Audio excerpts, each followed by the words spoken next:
بسم اللہ الرحمن الرحیم۔ السلام علیکم دوستو، کاشف الدین سید آپ کی خدمت میں حاضر ہے اور آج کے ولاگ میں ہم بات کریں گے ایک ایسے بیان پر جو صرف الفاظ نہیں بلکہ ٹائمنگ کی وجہ سے بھی غیر معمولی اہمیت رکھتا ہے۔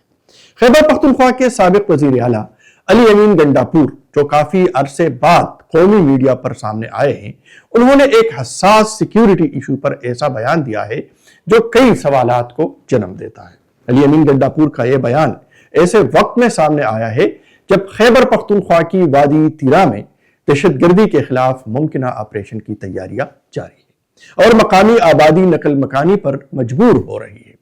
یہ محض اتفاق نہیں لگتا، کیونکہ اہم بات یہ ہے کہ وادی تیرا موجودہ وزیر اعلیٰ سہیل افریدی کا آبائی اور سیاسی علاقہ ہے۔ یہی وہ نقطہ ہے جہاں معاملہ مزید حساس ہو جاتا ہے۔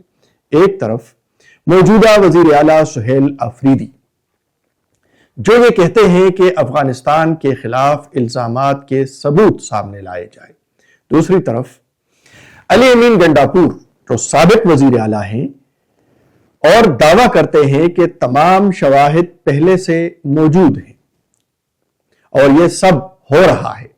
ایک متوقع سیکیورٹی آپریشن کے دوران جب عوام پہلے ہی خوف اور بے یقینی کا شکار ہے، کیا یہ بیان سہیل افریدی پر دباؤ ہے؟ یہ سوال اب شدت سے اٹھ رہا ہے کہ کیا علی امین گنڈاپور کا یہ بیان بالواسطہ طور پر موجودہ وزیر اعلیٰ سہیل افریدی پر سیاسی دباؤ ڈالنے کی کوشش ہے، خاص طور پر جب آپریشن سہیل افریدی کے اپنے علاقے میں متوقع ہے اور عوامی رد عمل کا سامنا انہیں کرنا پڑے گا۔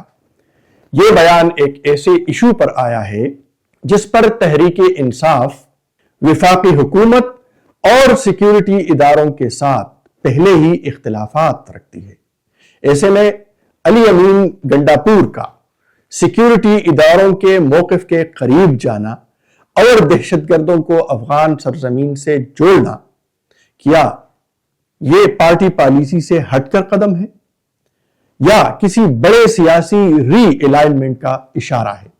چند ممکنہ تشریحات سامنے آتی ہے۔ نمبر 1، سیاسی ریلانچ اور اہمیت کا اظہار، قومی سلامتی جیسے ایشو پر بات کر کے خود کو دوبارہ ریلیونٹ بنانا۔ نمبر 2، ریاستی بیانیے کے قریب ہونا، مستقبل کی سیاست میں خود کو ایک قابل قبول آپشن کے طور پر پیش کرنا۔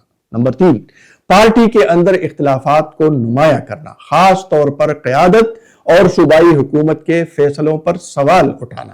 نمبر 4، وادی تیرا آپریشن کا بیانیہ کنٹرول کرنا اور عوام کو یہ باور کرانا کہ دہشت گردی کا ماخذ بیرونی ہے، مقامی نہیں۔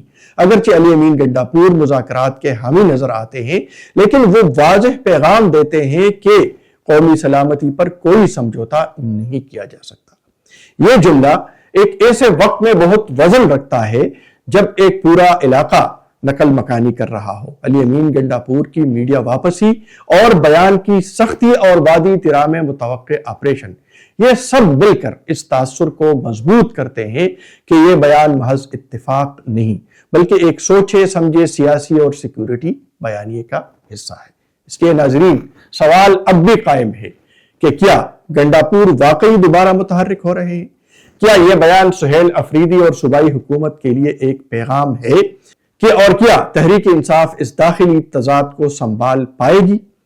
آپ بھی اس حوالے سے اپنے کمنٹس میں ضرور رائے دیں اور اگلے ولاگ تک ہمیں اجازت دیں۔ اللہ حافظ۔